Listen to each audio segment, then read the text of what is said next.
Standing proud off the coast of Dubai is one of the most incredible buildings on the planet. At 321 meters, it soars higher than the Eiffel Tower. It's the tallest hotel on Earth, and possibly the most luxurious. A structure designed to amaze. Its name means the Arabian Tower. This is the Burj Al Arab. But creating this 21st century icon will be an epic struggle that pushes everyone involved to the limit.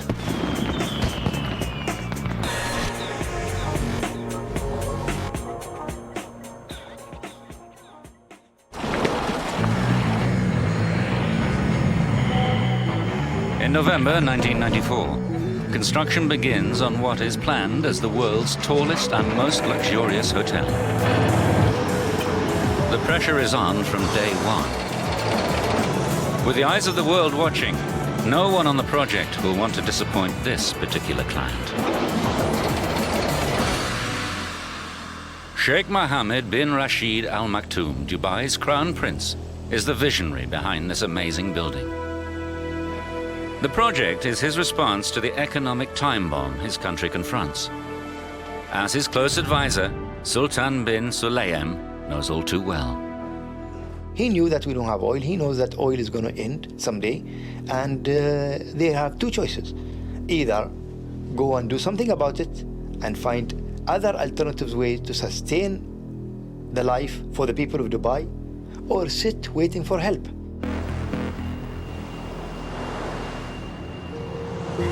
Only 50 years ago, Dubai's a dusty backwater, home to pearl divers, coastal traders and Bedouin. Then, in the 1960s, prospectors discover oil. The sudden injection of billions of petrodollars transforms the sheikhdom. But geologists predict the oil boom will be over by 2016. The good life could end just as quickly as it began, when the wells run dry. The answer to Dubai's economic survival lies in its geography. This tiny emirate, less than twice the size of London, is in the remote Arabian Gulf. But Dubai has three untapped assets: sun, sand, and sea. Facing future economic meltdown, Sheikh Mohammed makes a crucial decision. He will turn his country into one of the world's most exclusive holiday destinations, a playground for the rich on the Arabian Gulf Coast. The Sheikh needs a luxurious centerpiece to launch his country into high-end tourism. He stakes what some speculate is over $1 billion on the tallest, most lavish hotel in the world, with a unique 7-star reputation, the Burj Al Arab. I think it was very important to put Dubai on the map of the world. There's no hotel like this hotel. It takes guts, and Sheikh Mohammed has a lot of guts. The Sheikh's courage is clear from his choice of architects. A radical young team from Britain, brave enough to take up the challenge, but very short on experience. They are led by Chief Architect Tom Wright. We had an average age of 32. Not a grey hair between us. And none of us had gone over about 15 stories. I was quite staggered by the scale and the immensity of the project. Tom Wright and his colleagues have a reputation for innovative engineering, but they're more used to designing schools and offices. But Dubai is a place where connections can make all the difference. Through a contact in the ruler's office, the team gets its break. Sheikh Mohammed agrees to a meeting and is so impressed with their initial concepts, he awards them the contract. Now Wright must turn his sketches into a design so remarkable, the building becomes a world-renowned landmark. We had many sleepless nights worrying that the building we'd designed wouldn't turn out to be at all iconic. Wright knows he must push his design to the limits. A building only becomes an icon when its form is simple but unique. We decided that if you could draw a building simply with a few strokes of a pen, and it was instantly recognizable as not only the building, but the place, Egypt in this case. You'd created something that was iconic. So if you consider these buildings in the world, there are probably no more than 10 maximum that have actually achieved this status. Australia, Sydney Opera House. As with all these buildings, it's usually just the first couple of lines that actually make you know exactly where the building is. Paris. And you have to put a flag on the top. Can Tom Wright and his team compete with the likes of Gustav Eiffel? This is a once-in-a-lifetime challenge. All the brainstorming pays off when Wright finally has his eureka moment.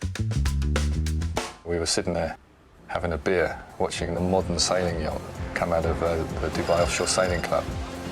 You think of excitement, you think of exhilaration, and we went, hey, this must be the one. The form we came up with is very simple, and within a few lines, I think you can see that it has all the elements of an iconic building. It's simple and instantly recognizable. The concept immediately catches the Sheikh's imagination. A sail billowing in the wind has deep meaning for the people of Dubai with their seafaring heritage. To complete the nautical image, Wright wants the structure to rise out of the water like a massive yacht. But this will require an island as a base, and there are none. Wright's undeterred. He proposes they build an island specifically for the hotel, a first for Dubai. Constructing the hotel out at sea will significantly add to the risk and cost. Can Wright persuade his colleagues this radical scheme will work? I remember I was pulling the sail out to sea, and the rest of the design team were pulling the sail back onto the shore. And this continued to go backwards and forwards before finally the client stepped in and said, no, it's going to be out at sea. Sheikh Mohammed is prepared to take the risk. The hotel will be built 270 meters off the coast. No one has ever built a skyscraper this high on an artificial island. This 321-meter structure, weighing 250,000 tons, will need to stand firm against earthquakes and Gulf storms. Wright has won the first of many battles. The Burj will rise out of the sea. But time and again, his refusal to compromise will force his colleagues to push the boundaries of engineering to the limit.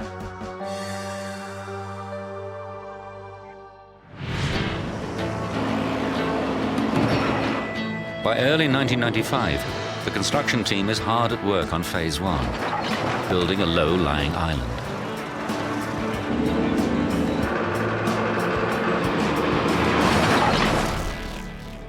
But the inexperienced architects are about to get a taste of Dubai's extreme weather. April the 27th. A powerful storm known as a shamal sweeps across the Gulf, hitting the coast with a vengeance.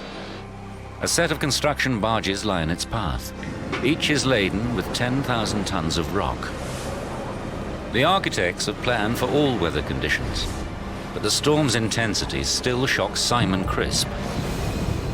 We had 3 or 4 meter waves bashing onto the beach. To see the waves coming in like this was really quite a wake-up call for us.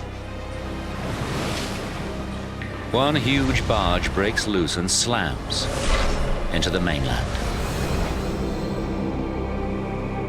The team realizes the damage this kind of storm could inflict on their island hotel. We had a really graphic example of how powerful the Gulf of Arabia can be when it's angry. The architect's decision to expose their structure to these forces could have serious consequences.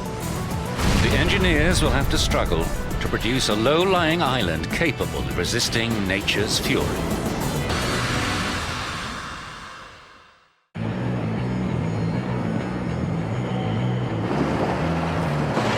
The man-made island for the world's tallest hotel has hit a critical stage just 5 months into the build.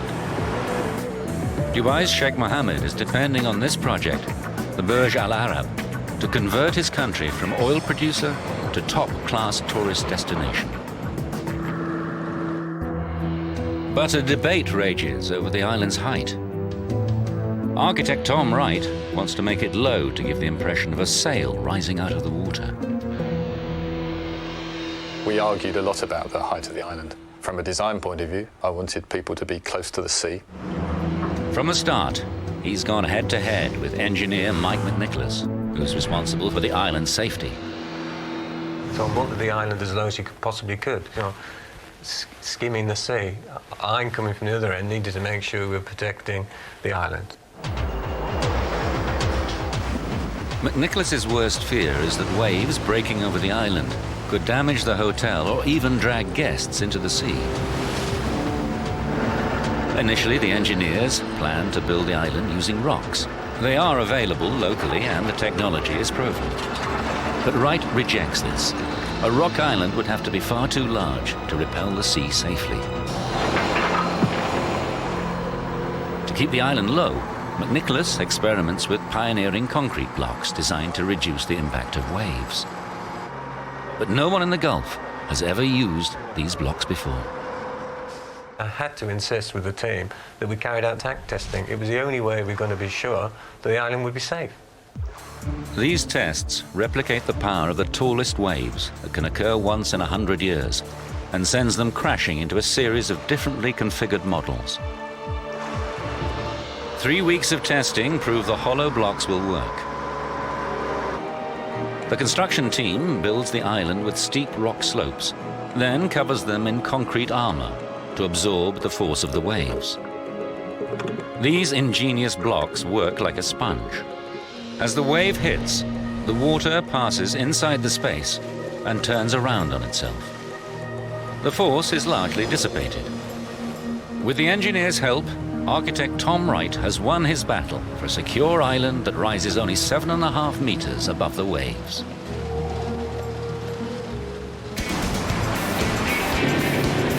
Now the team begins the second stage of construction. In the center of the island, construction workers drive huge lengths of steel 20 meters into the ground. This creates a triangular steel wall known as a cofferdam, which will become the outside of the hotel basement once they excavate the sand from inside. But removing the sand could be dangerous.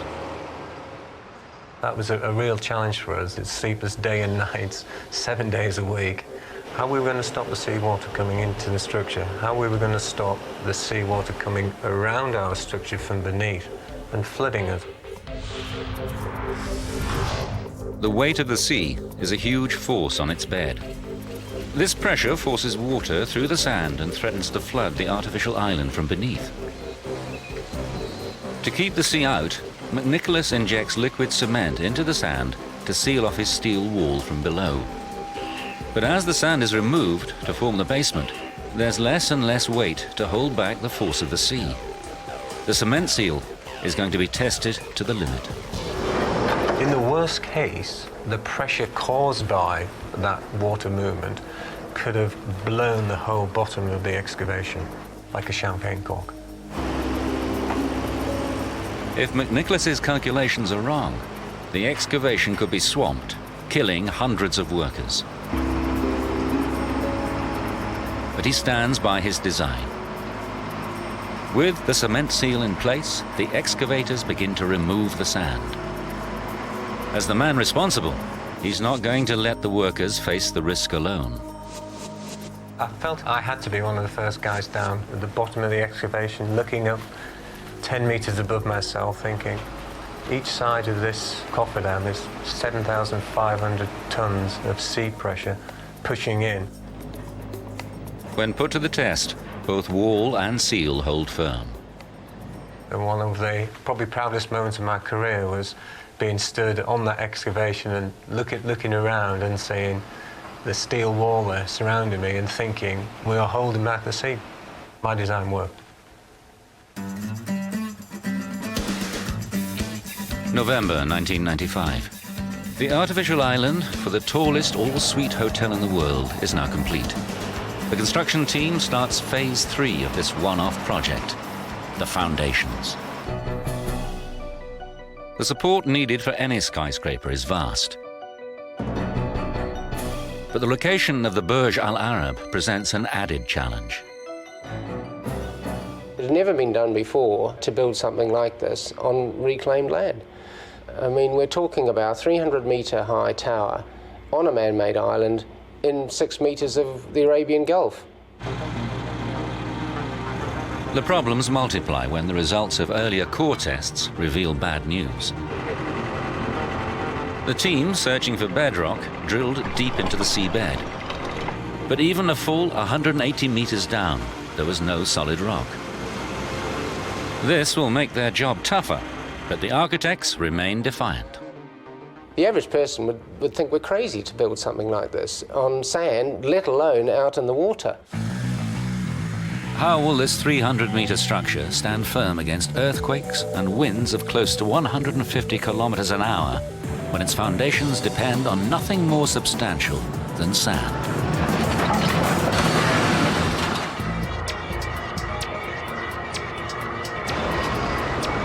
On an artificial island 270 meters off the coast of Dubai, construction workers are preparing the ground for the tallest hotel in the world, the Burj Al Arab.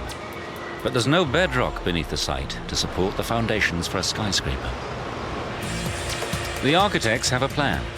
They want to support the Burj using steel-reinforced concrete foundation piles drilled deep into the sand.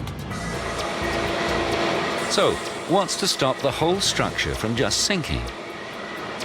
They are relying on an effect known as skin friction, the resistance that stops two rough surfaces slipping past each other. Skin friction is all about the contact between the sand and the surface of the pile. And the longer the pile, the further in the ground it is, the greater that effect. And I'm going to demonstrate it now by whacking it in. You'll see it starts to move quite quickly with the first few impacts. Now it's starting to stiffen up a bit. Even though I'm not hitting it any harder or any softer, and the skin effect is starting to really kick in here.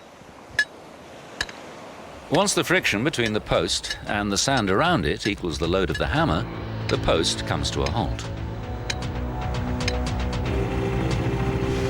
The crisp scheme will only anchor the Burj if the sand is compacted enough to create resistance around the building's piles. The drillers pack sand samples into sealed containers and send them off to be analyzed. If the results show the sand is too loose, then support on the piles anchoring the building could suddenly fail. The geography of Dubai gives everyone reason for concern. It lies within range of a major fault line, so this soaring megastructure could be vulnerable to earthquakes. In June 1964, a 7.5 magnitude earthquake hits Niigata in northern Japan. Because the area is built on sandy silt, the tremors flip over entire apartment buildings. This isn't normal earthquake collapse. It's a devastating phenomenon known as liquefaction.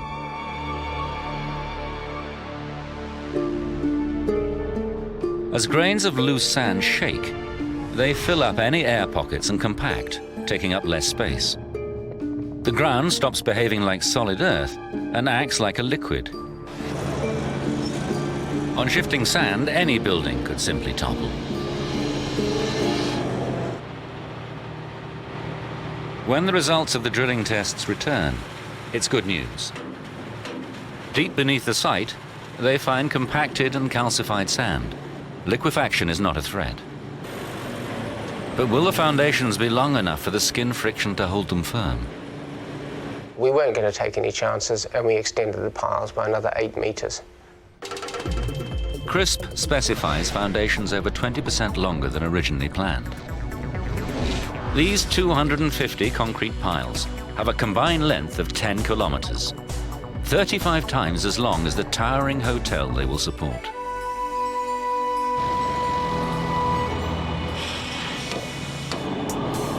One by one, the engineers are solving the challenges thrown up by this extraordinary structure.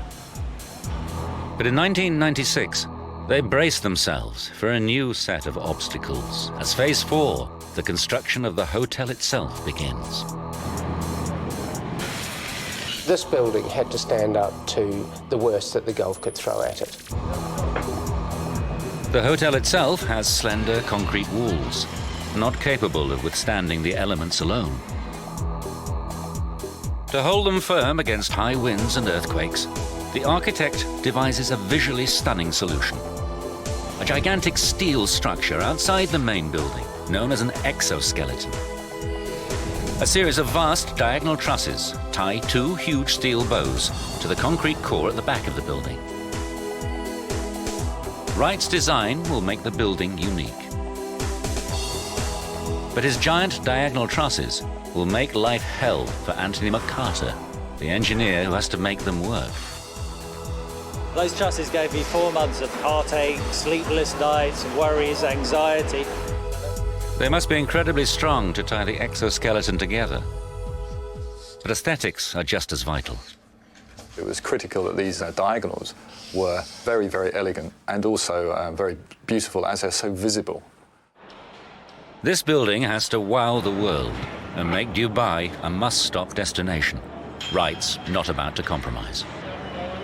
I used to go to Tom with option after option. I remember one particular occasion where I had 7 options and he went, no, no, no, no good, no good, no good.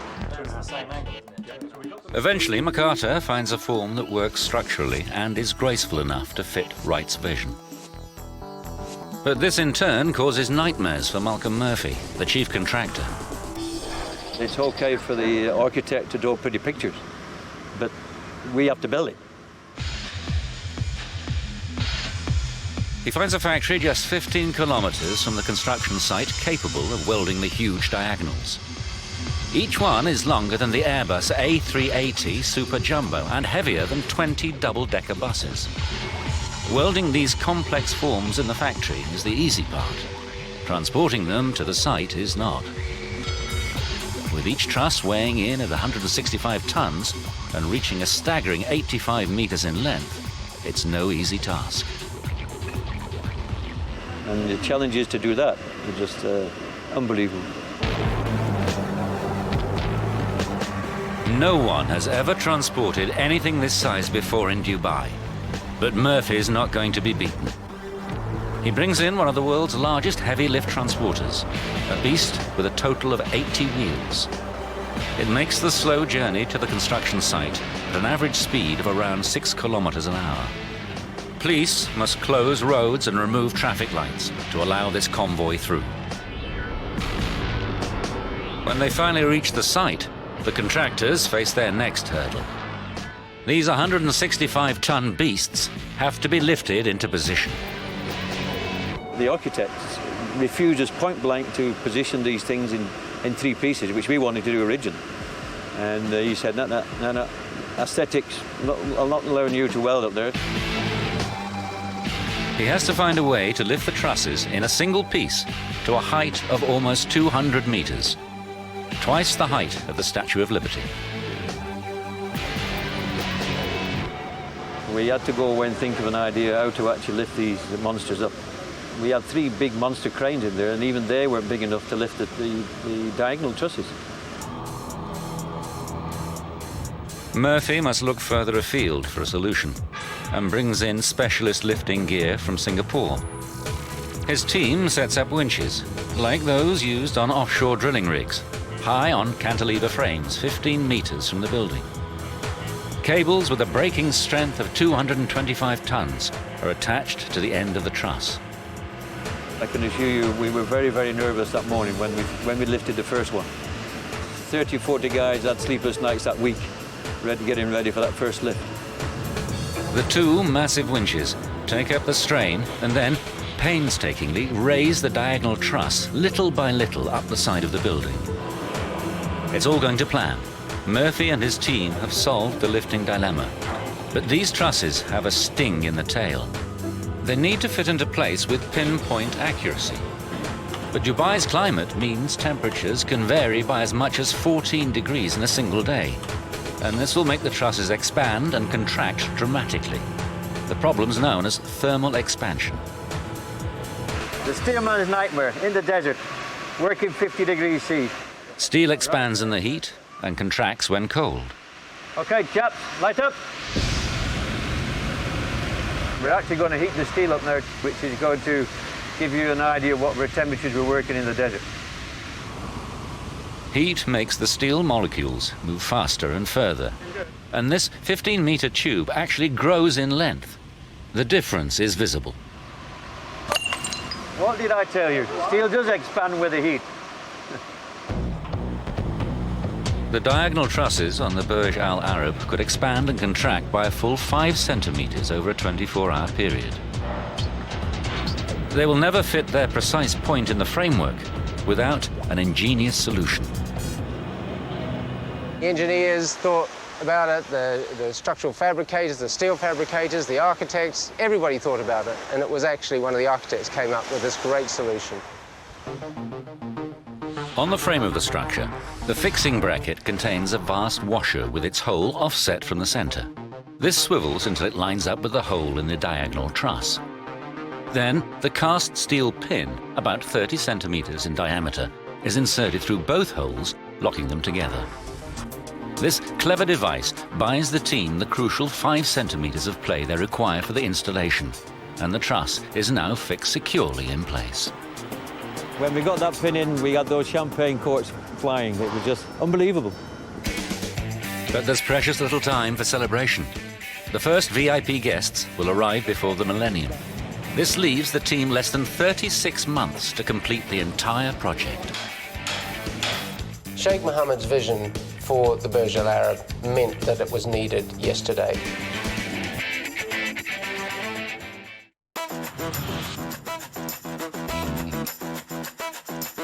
January 1997. A colossus is emerging out of the Arabian Gulf. The Burj Al Arab is to be the tallest hotel in the world, the last word in luxury and a proud symbol for Dubai. Architect Tom Wright wants the building to be beautiful. The steel sections of the exoskeleton that will support it must be as minimal as possible. The view from these $2,000 a night suites will have to live up to the price tag. When you're in the suite, looking through the windows, they are right in front of you. So they have to be exceptionally well detailed and well put together. But this creates a dilemma. If Wright makes the exoskeleton too light, the wind's force at 300 meters above the Gulf could shake the building apart. Too bulky, and the elegant form of his yacht-shaped structure is ruined.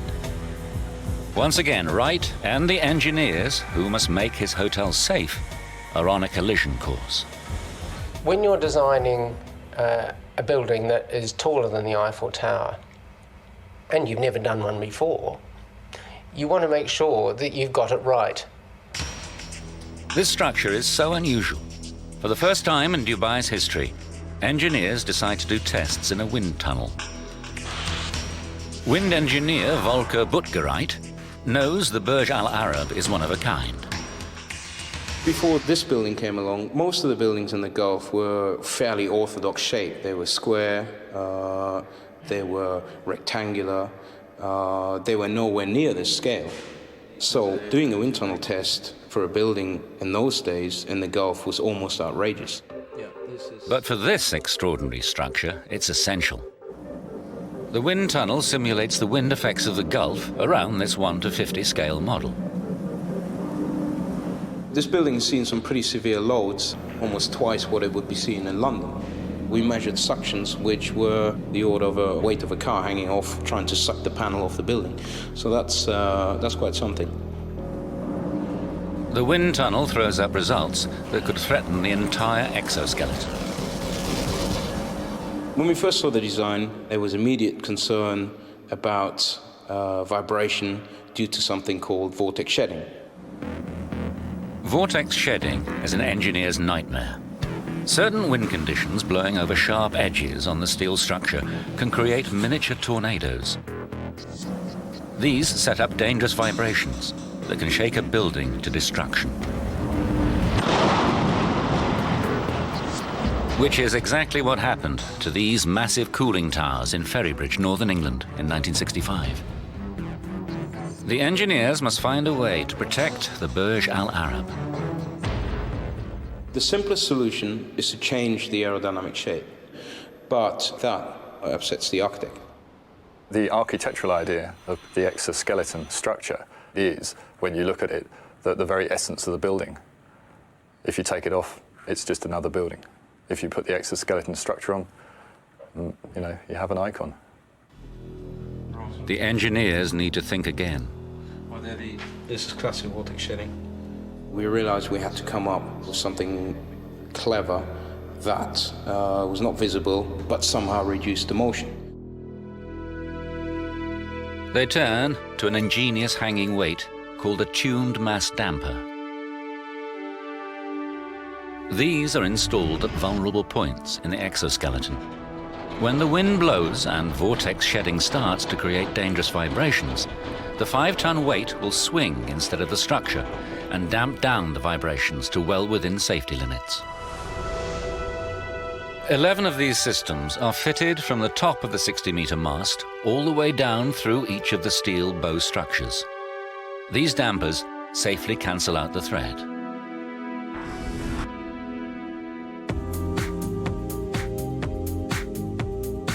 June 1997. Dubai is reinventing itself as the luxury tourist destination.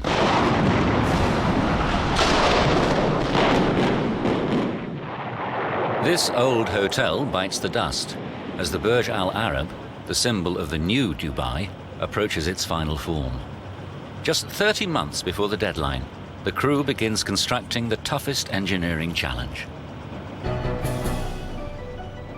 Sheikh Mohammed wants the building to amaze, so the design calls for a restaurant that looks as if it's suspended in the sky.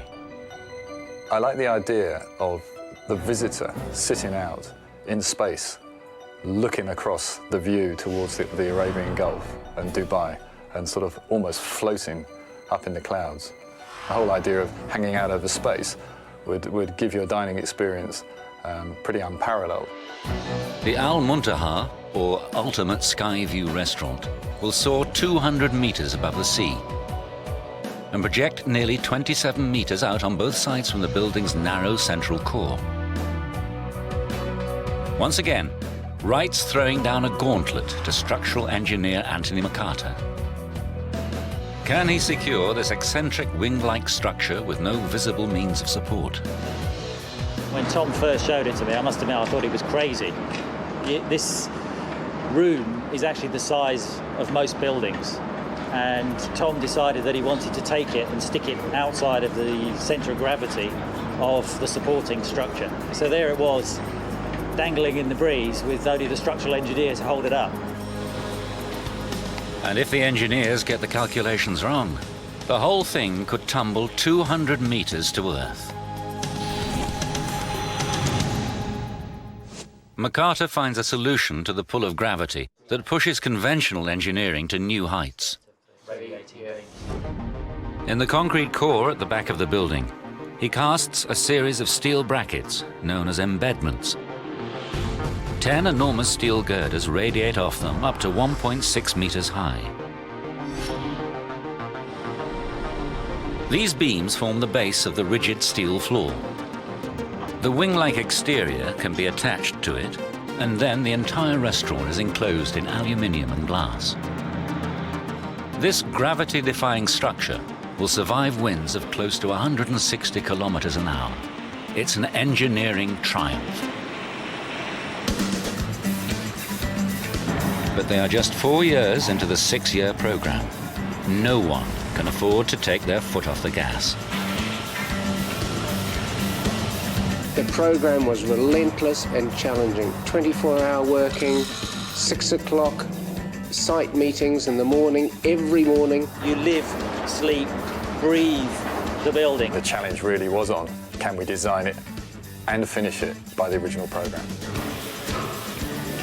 The Burj Al Arab is due to open in time to celebrate the millennium, just 2 years away.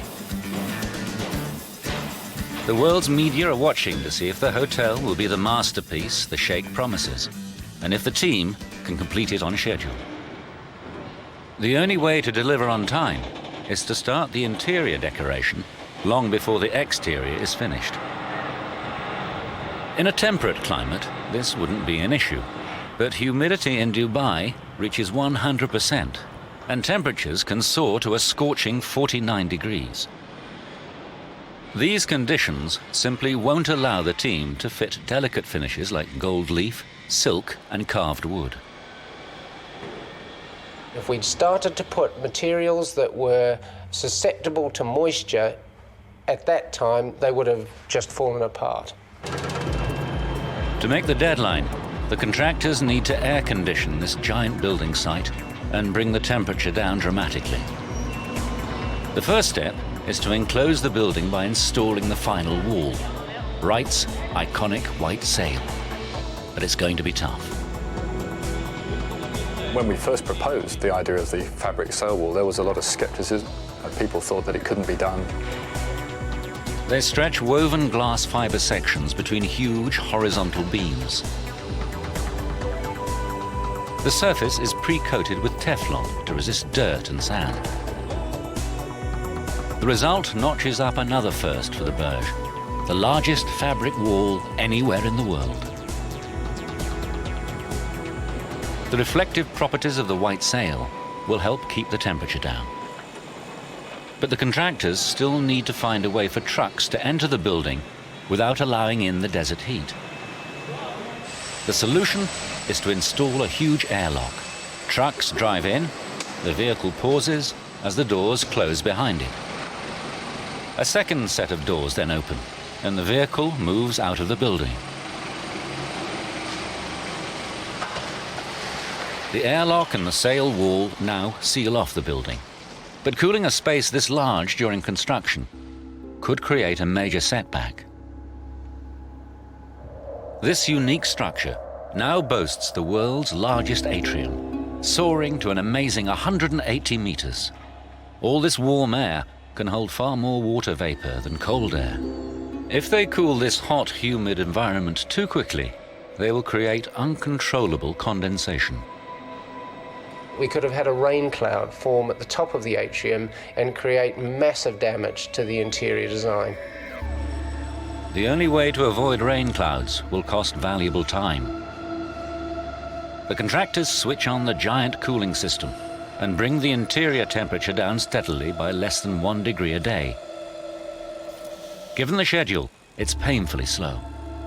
We started to cool the building down in June 1998. By December 98, it was pretty well down to temperature. At last, the interior decoration can begin. But the hunt for a designer who can create interiors worthy of a sheikh causes further delays. Quan Chu, who's already worked for the Sultan of Brunei, knows exactly what it takes to satisfy royalty. It's great news when she agrees to take on the most luxurious hotel on the planet, with its daunting 202 palatial suites and the 180-meter atrium. But she has just 24 months from design to completion to be ready for the guests booked in for the millennium. I had a very, very tight program. So what we did was that the entire office, all 50 designers, just dropped everything else. And solidly, we just worked on the Burj Al Arab. She not only faces a frantic schedule, Sheikh Mohammed is expecting her to amaze the world. The brief basically asked us to design something that's never been ever designed before and that will never be designed ever again. Quan Chu and her team pull out all the stops and begin to produce interiors they hope will match the Sheikh's ambition. But as they struggle to meet the deadline, another more severe problem comes up. The Sheikh wants to offer guests every conceivable electronic gadget in their suite. This new requirement could have dangerous consequences. A new member of the team is suddenly in the hot seat. Electrical engineer Rob Roos faces the biggest challenge of his career. There was a total redesign or a total change in the interior design. and that imposed overnight almost a 50% increase in the electrical load of the building. The Sheikh's new plans mean each suite requires an enormous 14 kilowatts. That's 8 times the load of a normal European house for every suite. With 202 suites, that's roughly enough electricity for a town of over 6,000 people. The hotel will have electric curtains throughout, 52,000 lights, most of them on dimmers, and over 5,000 kilometers of electric cable. All these electronics can scramble the waveform of the electric current and create a problem known as harmonic distortion. This can melt the sheathing around live cables and cause a raging fire.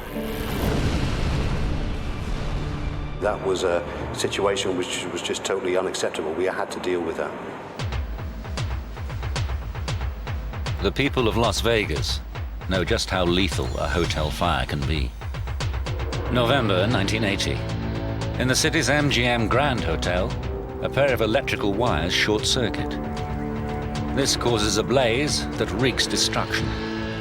85 people perish in this real-life towering inferno, and over 700 are injured. It's one of the worst hotel fires in history, all caused by a simple electrical fault. Roos needs a solution to the fire risk, and fast. Obviously, the hotel was under construction. There were some fairly heavy deadlines to try and get the hotel finished and opened, and this was a major change. His response takes electrical engineering to a new level. He devises a harmonic filter system. First, it detects the electronic distortion, then it sends a current that's the mirror image to cancel it. It's called antiphase and works like noise-cancelling headphones. He installs his filters on key floors and at the point the electricity enters the building. No one has ever attempted a system on this scale before. This was the largest active filter installation of its kind in a building like this anywhere in the world. A world-class solution for a world-class megastructure.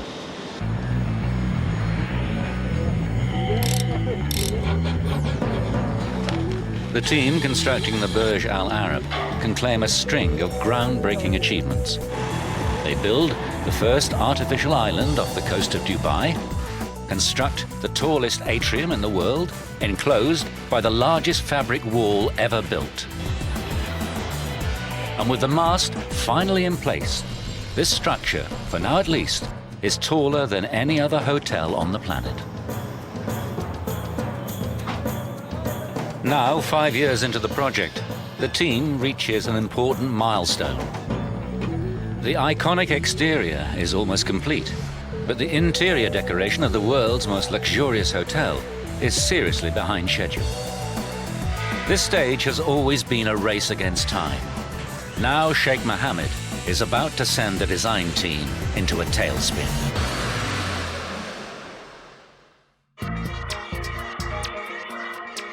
Dubai, April 1999. The world's tallest and most opulent hotel is approaching completion. Everyone is rushing to finish the hotel, ready for the Millennium deadline.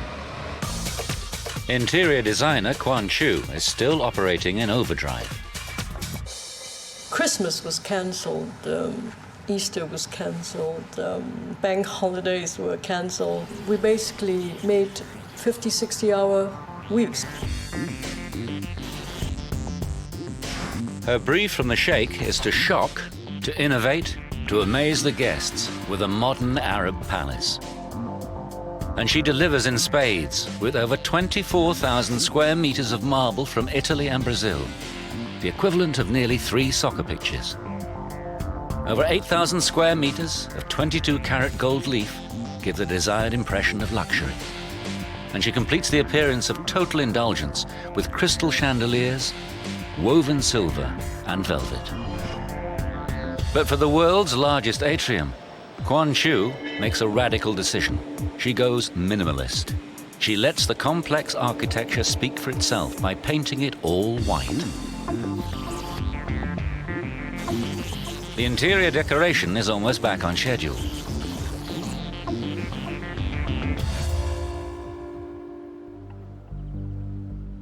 Then comes the moment of truth.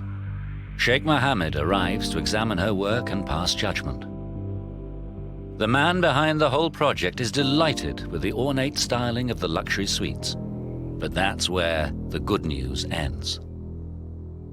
I was summoned and said, when are you finishing off this atrium? I said, well, it's nearly done. Unfortunately, the feedback was no. Where's the color? The Sheikh completely rejects the white styling of the atrium. It's just too plain. Not exciting enough, not bright enough, not colorful enough, not rich enough. Quan Chu has to completely redesign and decorate the tallest atrium in the world in just 6 months. I was basically living and sleeping in the Burj Al Arab, rushing from area to area. This is her last chance to get it right, so she sets out to dazzle. She designs a light show to animate the world's tallest fabric wall. Fountains create aqua gymnastics in the lobby.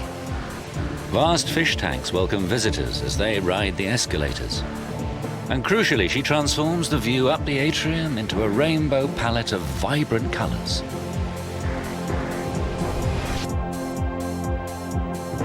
Will it satisfy Sheikh Mohammed? Everyone's on tenterhooks. The adrenaline was pumping, sleepless nights basically before opening.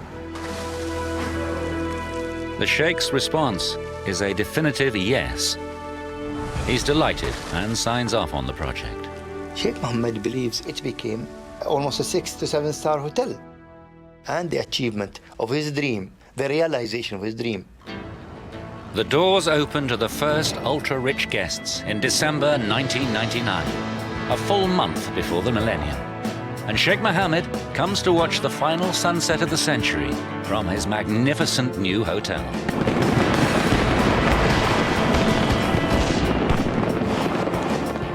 Architect Tom Wright and the team have fulfilled the brief. Every part of this iconic structure is extraordinary.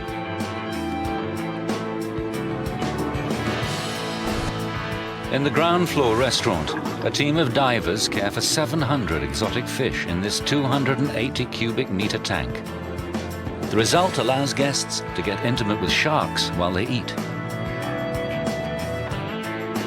At the opposite end of the world's tallest hotel, this amazing feat of engineering, the Cantilever restaurant, delivers Tom Wright's vision of dining in the sky. A spectacular combination of fire and water greets you before you even enter the building. Staying here doesn't come cheap. Suites cost up to $28,000 a night. And for guests with that kind of money, there's the helipad weighing 330 tons, projecting off the building over 200 meters above the sea. When it's not being used as a tennis court by Roger Federer and Andre Agassi, it offers a very exclusive way of arriving at possibly the world's most exclusive hotel. The Burj Al Arab is a project of a lifetime. No other project will ever match this one. The engineering triumph of creating Dubai's first artificial island has far-reaching effects. It paves the way for a series of enormous schemes, each one more ambitious than the last. From the original Palm Island, which sells out in 3 days, to the World Islands and beyond. The tallest hotel on Earth lays the foundations for a secure future when the oil runs out. And it's now the international symbol for Dubai.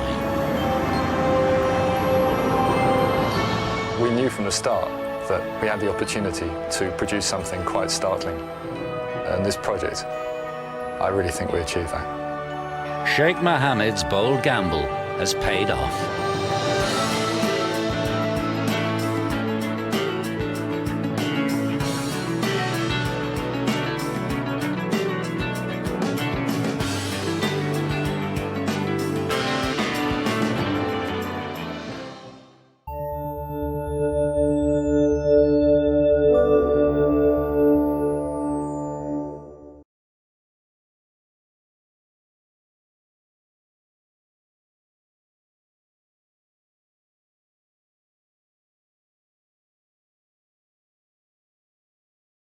you.